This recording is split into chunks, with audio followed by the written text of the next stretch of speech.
right, are we ready? Good afternoon. Standing behind me, we have Councilmember Owens, we have Assistant Chief Flagler. You're going to be hearing from Director Mark Riley. We have Chief McKinley. We have Vice Mayor Jan Michelle Kearney. We have Eric Jamison, our OPDA Director, and Assistant City Manager Kathy Bailey. So as you know, we are anticipating a major winter storm this weekend with significant snowfall and extremely cold temperatures predicted. When we spoke with the National Weather Service this morning, they are forecasting between 8 to 12 inches of snow over the course of 2 days. What is going to make this storm challenging is not just the accumulation of snow, but the duration.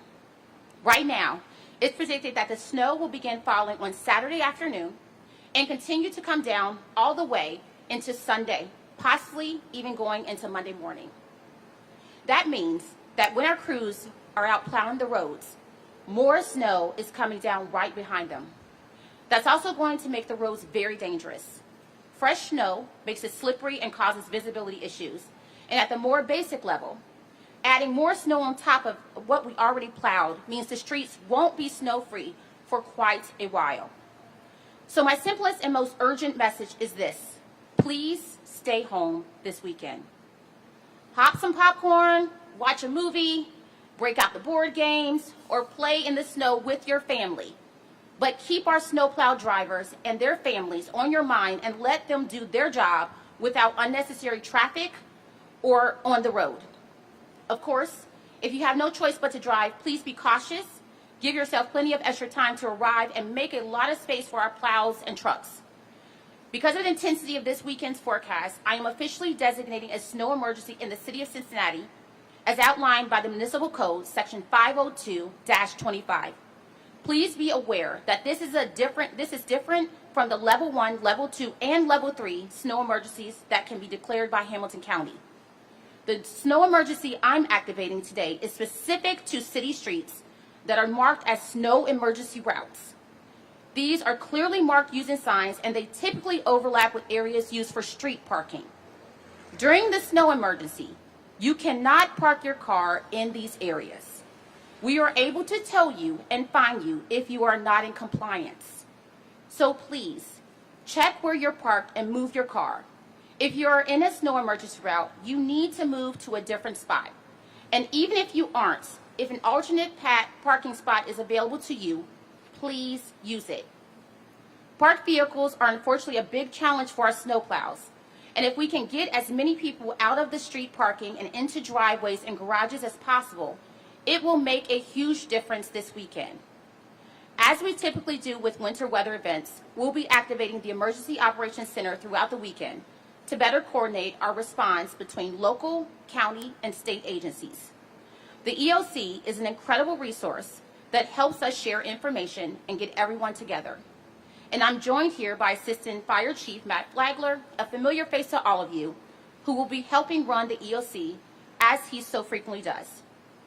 We are also going to activate the extreme winter weather daytime shelter this weekend at St. Anthony Center at 1615 Republic Street in O2R. The center will be open from 6 a.m. to 7 p.m. on Saturday, Sunday, and Monday as a place where people can come inside to escape the cold. In partnership with St. Francis Seraph Ministries and with the help of city volunteers, we'll have free food and drinks and connections to resources and wraparound services for folks coming in to stay warm. In the morning and evening, Metro will provide free transportation between St. Anthony and Shelter House for people who need somewhere to stay overnight as well. Meanwhile, our crews from DPS will be hard at work treating and plowing the streets. As I said during previous snow events this winter, no one works harder in bad weather than the men and women of DPS. Crews began pre-treating roads yesterday, and they will begin alternating 12-hour snow plowing shifts tomorrow morning. That means plows will be clearing snow around the clock for the next several days.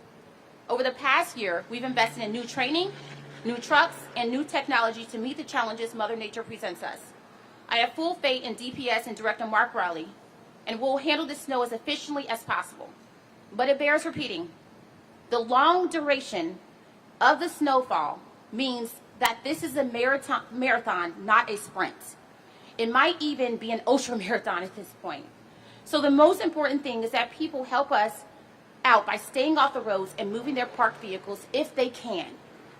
Please use the snowplow tracker on our website to check the status of the roads, and use 311 to report problems and sign up for important alerts. Please also be patient. We're all in this together, and we all have a role to play. I hope that everyone's hearing this message will use this weekend to stay home and give some grace to the folks working 12 hours straight to clear the roads. Do your part, be responsible, and be understanding as we tackle this storm. I want to say an early thank you to the city staff who are prepared to work long hours in difficult conditions over the course of this several days. We have drivers from multiple departments who will be out plowing and moving snow, volunteers who will be staffing our daytime shelter, and countless city workers who will be manning the phones and making sure essential city services are operating even in the extreme conditions. I'm so grateful for this dedication and will be here supporting them every step of the way. I'll now introduce Director Mark Riley from the Department of Public Service to speak more about what's planned for this weekend. Good afternoon. I'm going to share a winter weather response overview. We have 65 drivers and trucks with plows that are assigned to snow routes for this event. Additional trucks and personnel are on standby and can be deployed as needed. Crews began pre-treating roads on Monday night, including all residential routes, using liquid treatments to reduce ice bonding. Light salting of city streets began this morning and will continue until the storm starts. Salt and bead heat materials. The city currently has 20,000 tons of salt available. We will be receiving additional salt on Tuesday. Additional bead heat will be delivered on Saturday morning. The city has updated its weather response technology and materials for this season.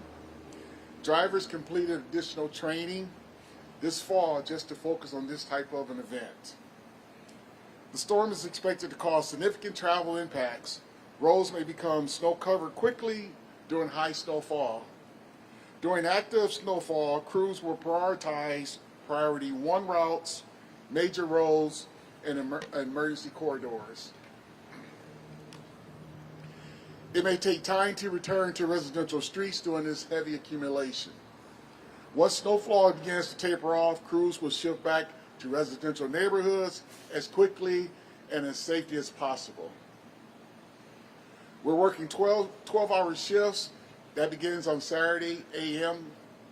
Crews will operate around the clock throughout the storm. Plow roads may become covered again quickly during the peak snowfall. This is normal during a major winter event. Full clearing city streets will depend on snowfall totals, storm duration, and the temperature. Public safety message. Residents are strongly encouraged to stay home, stay warm, and stay off the roads during the storm. Staying off the roads help our crews to work safely and efficiently. If traveling is absolutely necessary, drive slow, leave extra stopping distance, and give snowplows plenty of room. Our commitment.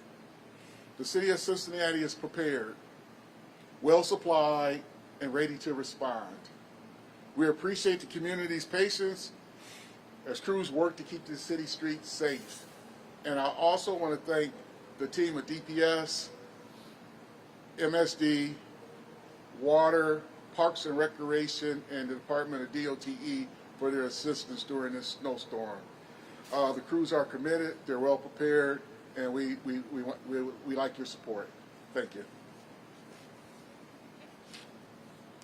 All right, do we have time for any questions?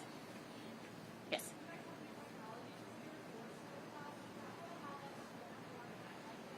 Absolutely. Yes. The technology that we're using, all of our snow drivers have tablets, and they will be able to see the routes and where they're going. But this tablet is tied into our snow tracker. That way, our residents will be able to see when we were on their streets.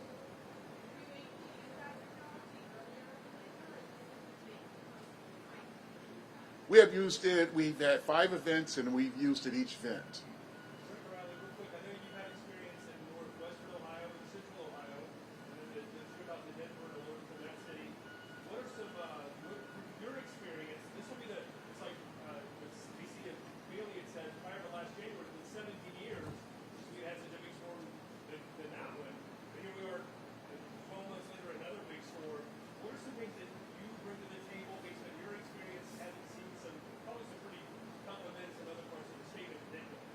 my experience is patience. During this storm, we have to be very patient. I know everyone wants their roads passable, but with the amount of accumulation that we'll be receiving, it's going to be difficult for us to say, hey, the roads will be passable within 24 hours. But all we ask for, and through my experience, is just asking the community to just be patient, because we're working 12-hour shifts and we're putting down materials and we will be plowing. So we just ask for, again, you asked my experience, is just having the community be patient with us because we're out there fighting. Director Riley, you said that you're going to get another salt delivery on Tuesday. Do we have enough salt to get us through this event?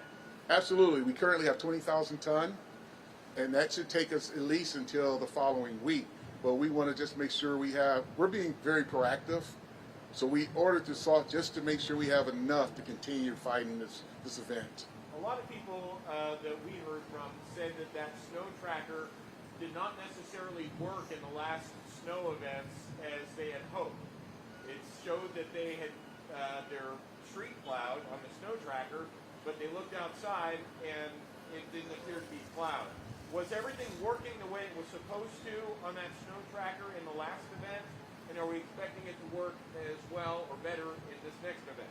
Okay, Eric, would you like to answer that question, please? You can announce yourself. Sure. Eric Jameson, Office of Performance Data Analytics. Absolutely, it will be reliable. Of course, there's a training component to this. So as we've experienced the last 5 events, we've become better trained. Our technology has become more reliable. Will there be potential issues? Sure, but I think it will be significantly more reliable as we continue to learn, both on the technology front and the training side. Have you guys handled issues that came up with the tickets, COVID issues, when it came to traffic, overloaded servers? You guys worked over. Yes, we have additional server capacity. We think we've got multiple contingency plans. I don't foresee that being an issue. You met-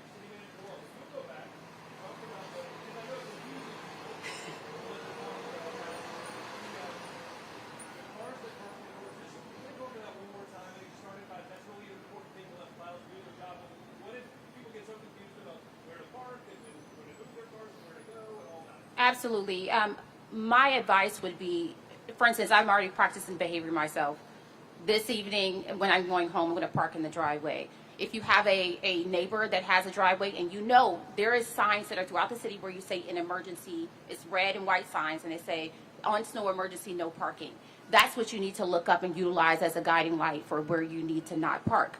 We have been in close communication with our police department, who will be looking out for that, because we want to make sure we make as less disruption to people, allow our plows to flow around as freely as possible. So just make sure, look up, look at that sign. I know you've seen it. Just make sure you're not parking there, and utilize a neighbor or somebody else to use their parking space if you don't have one yourself. Director Riley, you mentioned that you have 65 plows responding and additional plows ready to respond. How many in the entire fleet? I know last January there were about 20% of the fleet that were unoperational. Where is the fleet status today? We have an additional 12 plows available and ready. We've done a great job with our fleet department, making sure that our equipment was ready for the very first storm. And even when it's not snowing, we have our fleet staff working on the snow plows and all of our snow equipment. And I know the mayor mentioned previously the goal is 48 hours to have the roads clear. I know in your last update on the city's response to the last snow events, the most recent ones you mentioned, not quite attainable. Where are we on that? Is that attainable for this snow event? Are you guys ready with all the updated technology? With this accumulation as anticipated, 48 hours is going to be very tough. All I can say is let's be patient, because we're going to do our best, because right now we're looking at 6 to probably 12 inches of snow. So we just want to make sure that we get the roads passable at this time. I know county and interstate crews that are going to be out there say Tuesday is likely when we might be seeing clear. Sorry, I can't hear you. Okay. County and interstate crews say Tuesday is likely when we might start seeing clear roads. Is that the same for the city? What are your approximations on Sorry, that? I can't hear you at all.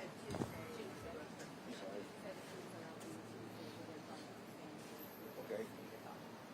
My thoughts, we just want to see what kind of type of accumulation we have.